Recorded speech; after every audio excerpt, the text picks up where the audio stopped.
Ndagusuhuje ngo uhaye ikaze hano kuri Team of God TV. Iki ni igitondo cy'isengesho ridasanzwe. Imana yo mu ijuru ikwishimire kandi guhereza umugisha wowe tugiye kubana muri iri sengesho ry'iki gitondo. Uwiteka akwishimire. Ndagira ngo uyu munsi nkubwire ibyo Imana imishuriye muri iri sengesho. Imana inkoze ku maso impa message ngomba kukugezaho muri iri sengesho ry'iki gitondo. Ngewe nitwa Prophet Alex, ndagusaba kugira ngo ntujye kure, usoze iyi video umva akantu ku kandi. Umve buri kimwe cyose Imana intumye ku buzima bwawe no ku mibereho yawe, kubera yuko Imana iri ku ngoma kandi Imana ishoboye byose. Hari igihe uba mu kibaya cy'imbohe. Ijambo ikibaya cy'imbohe. Ese ni gute wamenya yuko uri mu kibaya cy'imbohe? Ni gute wakwikura mu kibaya cy'imbohe? Iyi niyo message Imana impaye, misiyo y'Imana ku buzima bwawe kuri iyi tariki ya 10 ukwezi kwa 10 umwaka waho wa 2025. Misiyo y'Imana ku buzima bwawe uyu munsi. Ikibaya cy'imbohe. Ikibaya cy'imbohe ni ijambo rijimije ndetse ry'abanyamwuka. Ntago wabasha kurisobanukirwa cyangwa se ngo urisobanure utari umunyamwuka. Ariko hari igihe Satani aguheza aho hantu. Nk'uko ubyumvishije neza, ni ikibaya cy'imbohe nyine. Ni ahantu uba ufungiranye utabasha gusohoka, utabasha kwinyagambura. Ni ahantu uba ufungiranye utatakira umuvandimwe cyangwa se ngo utakire uwo musengana ngo akumve. Ni hahandi abantu bose baba baramaze kwanzura yuko nta kiza kizakugeraho. Abantu bose baragushizeho, usigaye ari wowe wenyine. Iki kibaya cy'imbohe gikunda kujyamo umuntu yigeze kugira ubuzima, umuntu yafashije abantu, umuntu yigeze kugirira akamaro abantu bamwe na bamwe, umuntu Imana yigeze gutera iteka agafasha abantu, akabanira neza abantu. Ariko igihe kikagera bya bintu akabibura, bwa buzima akabuvamo, bugahinduka akajya mu buzima bubi, kugeza ubwo ajya mu buzima akabura n'uwo yasaba amazi yo kunywa.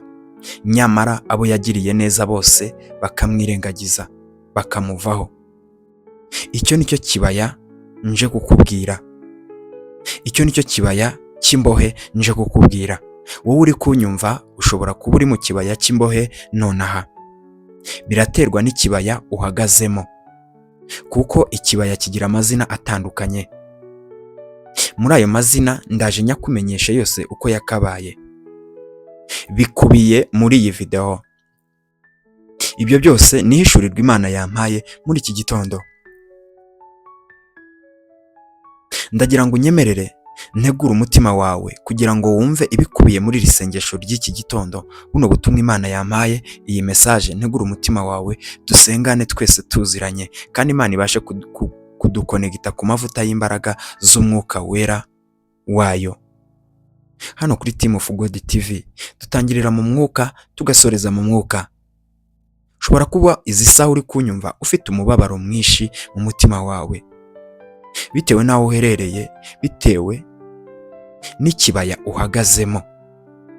Hari igihe uhagarara mu kibaya ugasanga harimo amahwa ajomba, amagambo, inzara, kurwara, ubupfubyi, ubupfakazi. Ibyo byose bikagusanga muri icyo kibaya. Mu by'ukuri ukabihirwa, izuba rikahakwicira, imvura ikahakunyagirira. Nje kukubwira ikibaya cy'imbohe. Nk'uko nabivuze haruguru, ndagira ngo mbanze senga Imana. Imana yo kwizerwa, Imana yo kwiringirwa, ituyobore muri ubu buhanuzi bw'izi saha. Kuri uyu mwanya Imana iba ari itwiyoborera kugira ngo ize itangirane natwe, isozanye natwe. Ndagusabye ntujye kure, ndakwinginze usoze iyi video kubera ko igufitiye umumaro.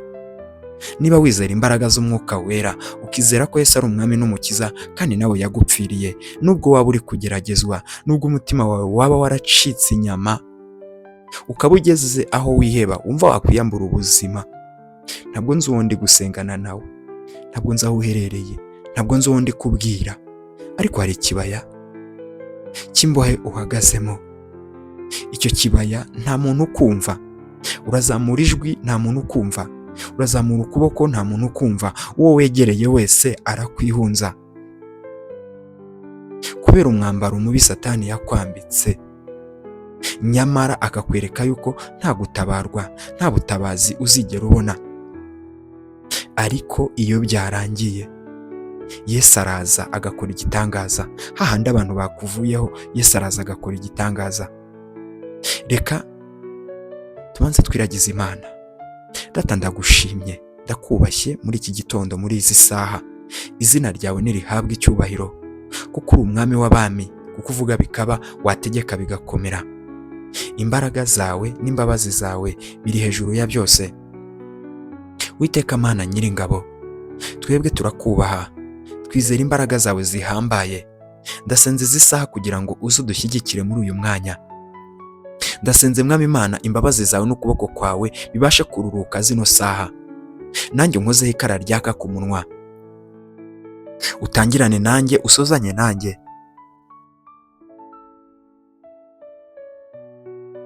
Uwiteka, dukenera imbaraga zawe, dukeneye ubutware bwawe, dukeneye ijambo ryawe muri iki gitondo, dukeneye ijwi ryawe ridasanzwe, dukeneye ubutabazi bwawe, dukeneye urukundo rwawe, dukeneye Mwami Imana kutabara imbohe, dukeneye gutabara imfubyi ndetse n'abapfakazi, dukeneye gutabara abababaye baheze kwa muganga, bamwe na bamwe banasezerewe bategereje urupfu.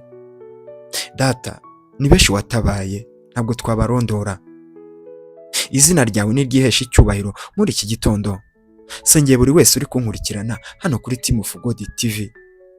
Muhereza imbaraga zawe, igitinyiro cyawe, urukundo rwawe, icyubahiro cyawe, yumve ukomanga mu mutima wiwe. Umuhereza amazi amara inyota, umuhereza amazi y'umugisha, umuhereza amazi ahembura akamumara inzara, umuhereza amazi ashobora kumuzanira amahoro mu mutima wiwe.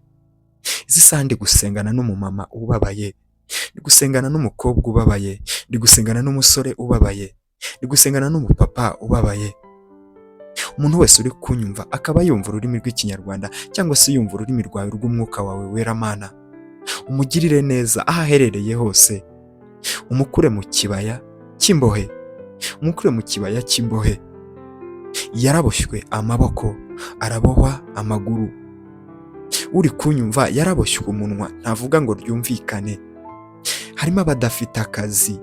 Izi saha hari uwaburaye arimo aranyumva, hari uzindukiye mu rukiko ari kunyumva, hari uzindutse akatirwa, hari uzindutse yinjira gereza, hari uzindutse data yakira inkuru mbi y'akababaro yuko hari uwiwe yamuvuyemo. Ufite ubuzima ari mu mayeri abiri, umutima wiwe uri kumusaba kugira ngo Data abashe kuva muri uyu mubiri. Mugirire neza, ubashe kumurengera. Igitinyiro cyawe n'igikundiro cyawe n'ineza yawe, ibyo byose bimugaragareho. Ndasenze ngo iki gitondo kibe cy'umugisha kuri buri wese uri kunyumva ankurikiranye. Umukure mu kibaya cy'imbohe. Urakoze Kristo, ndagushimiye. Ibi ngibi mbisabye nizeye mpagaze mu butware bwawe, kugiye gutangirana natwe ugasozanya natwe. Amen. Uwiteka kwishimire wowe uri kunyumva unkurikiye hano kuri Team of God TV. Ndagira ngo tubanze dusome icyanditswe kigaragara mu Byakozwe n'Intumwa, igice cyaho cya 9 umurongo waho wa 40. Haranditse ngo, Petero abaheza bose, arapfukama arasenga, ahindukirira intumbi ati, Tabita, haguruka. Arambura amaso, abonye Petero arabyuka aricara. Petero amufata ukuboko, aramuhagurutsa, maze ahamagara abera n'abapfakazi, amubaha ari muzima. Imana yo mu ijuru ishimwe. Imana yo mu ijuru iguhereze umugisha wowe nkurikiye muri aya masaha, muri iki gitondo cy'umugisha, muri iki gitondo cyo gutabarwa. Uyu nguyu ni Tabita. Tabita, amateka yiwe, yagiraga impuhwe n'urukundo, yakundaga gufasha imfubyi, yakundaga kwicisha bugufiya, yababaranaga n'abababaye. Mu by'ukuri yakundaga gukora ibikorwa by'ubugiraneza, by'ubugwaneza.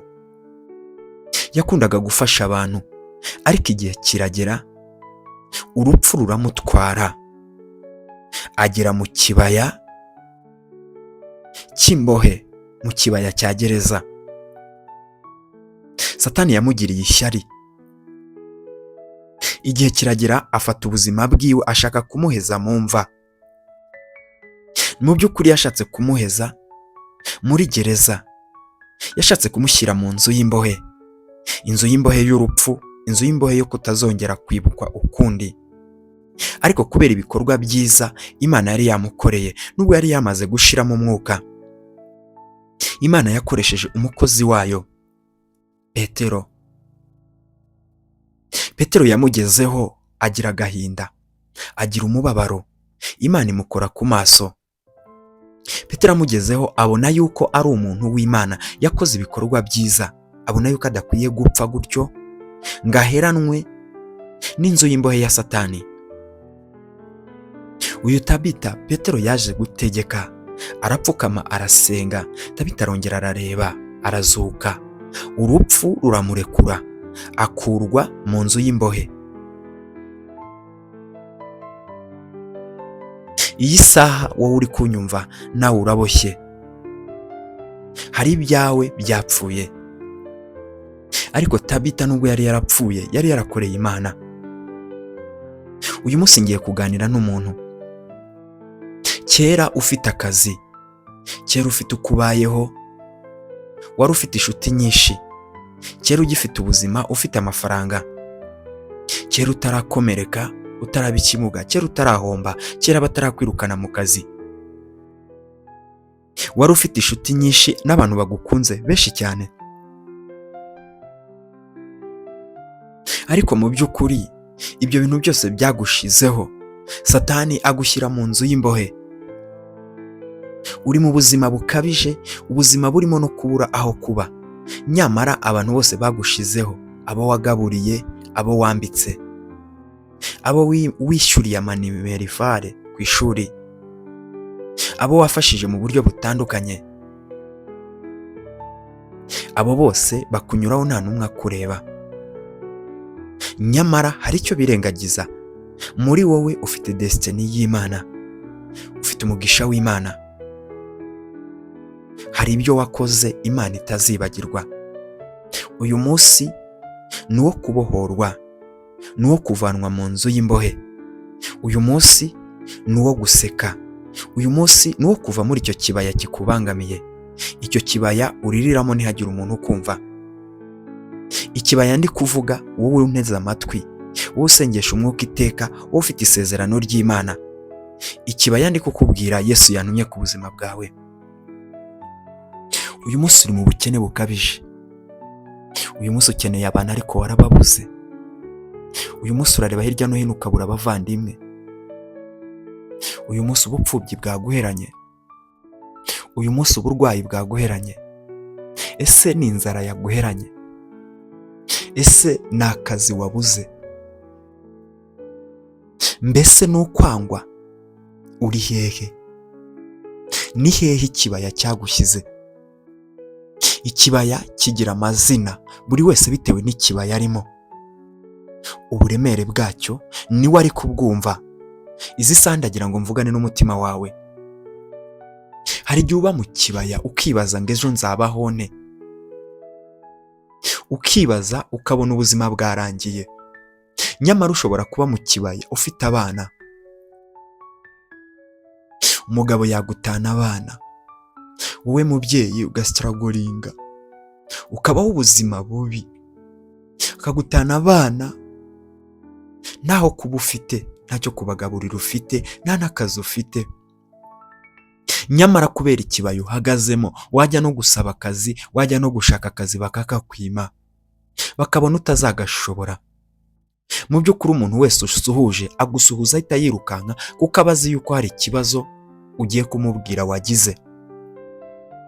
Urahamagara umuntu kuri telefone, ntabwo agufata, kubera ko bose bakurebera muri icyo kibaya bamaze kumenya amakuru y'uko uri mu kibaya cy'imbohe. Abari inshuti zawe basigaye bakunena, abari abavandimwe bawe barakwanze. Ushobora kuba uri kunyumva uri umugabo, nyamara umugore yaragutanye abana, cyangwa se waragize ikibazo agatabaruka.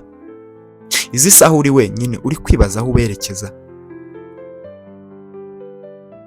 Birashoboka ko uri mu kibaya cy'imbohe warize, ufite diplome kandi warabaguwe hambere, ariko kubera ikibaya urimo urazamura ukuboko, nta muntu ukumva, nta muntu ufite imbere akuvuganira kugira ngo amateka yawe ahinduke.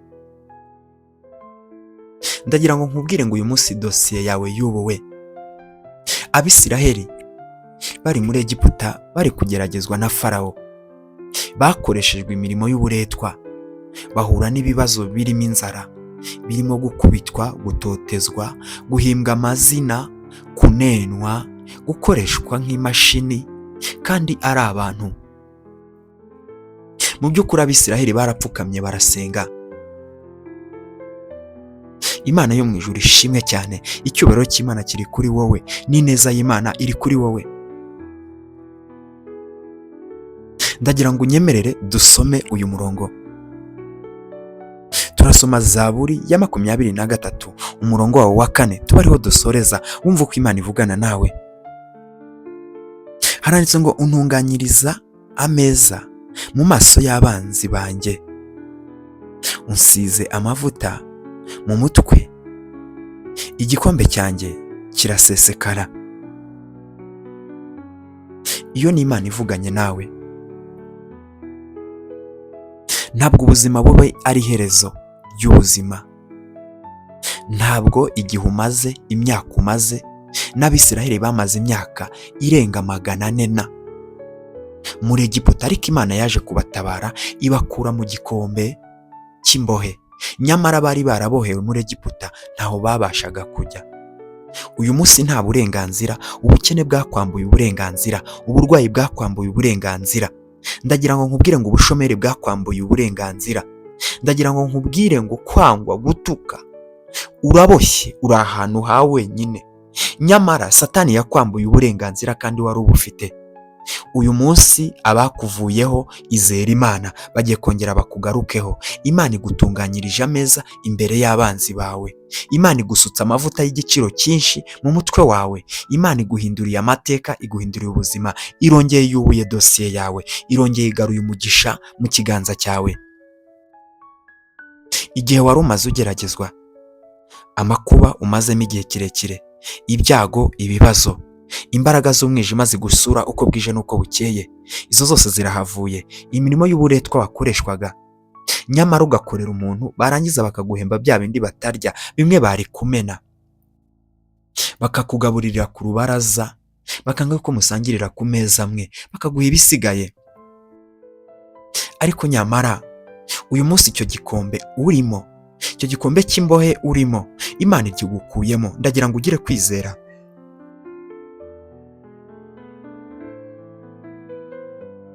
Hari igikombe cy'imbohe uhoramo. Nyamara Abisiraheli bageragaho bagakora, bagakoreshwa imirimo y'agahato, bakageraho ngo bakabura n'ibyo kurya, bakabura n'ibyo kwambara. Ariko igihe kimwe Imana yakoresheje Mose, iramubwira ngo genda ubwire ubwoko bwanjye bwitegure, ngiye kubuvana muri Egiputa, ubushorere, bagende imbere, mugende muva aho ngaho muri Egiputa. Imana ibaha isezerano ko izabajya imbere, iboherereza inkingi y'umuriro ibajya imbere. Icyo kiba ikimenyetso cyo kubarwanirira. Nawe ahantu ubona inzugi zifunze, utakura ubuzima, utakura amahoro, aho ngaho niho Imana igiye guca, kandi irakoresha imbaraga zayo zidasanzwe. Imana ntijya ineshwa. Wabonaga ko birangiye, wabonaga ko igikombe ugiye kugipfiramo, igikombe cy'imbohe ugiye kugipfiramo. Uyu munsi Imana irakuzi, abantu ntibakuzi, abakomeye ntibakuzi, ariko Imana ikuntumyeho. Uyu munsi uratabawe. Iyi tariki ya 10 ukwezi kwa 10 uyandika ahantu. Icyo gikombe cy'imbohe kinyerera, kirimo inzara, gupfusha, kutabyara, kirimo uburushyi, kwangwa, kirimo divorce za buri munsi. nyamara harimo abo watangiye minerivare ariko bakakwirengagiza, bakabaho neza wowe ukabaho nabi. Imana irakuzi, yubuye dosiye yawe. Ndagushimiye wakoze kubana nanjye hano kuri Team of God TV muri iri sengesho rya mu gitondo.